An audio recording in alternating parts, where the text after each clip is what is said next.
بسم اللہ الرحمن الرحیم۔ السلام علیکم ورحمۃ اللہ وبرکاتہ۔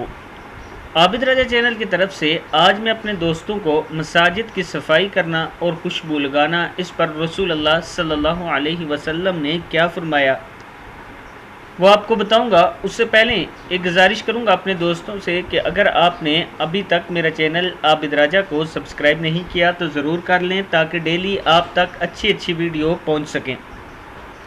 تو سٹارٹ کرتے ہیں۔ بسم اللہ الرحمن الرحیم۔ حضرت انس بن مالک رضی اللہ تعالیٰ عنہ کہتے ہیں کہ رسول اللہ صلی اللہ علیہ وسلم نے مسجد کے قبلے میں بلغم دیکھا تو غضبناک ہو گئے، یہاں تک کہ آپ کا چہرہ مبارک سرخ ہو گیا۔ انصار کی ایک عورت نے اٹھ کر اسے کھرچ کر صاف کر دیا اور اس جگہ پر خوشبو مل دی تو آپ صلی اللہ علیہ وسلم نے فرمایا، اس نے کیا ہی اچھا کیا۔ کتاب کا حوالہ یہ نیچے موجود ہے۔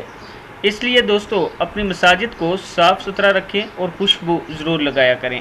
السلام علیکم ورحمۃ اللہ وبرکاتہ۔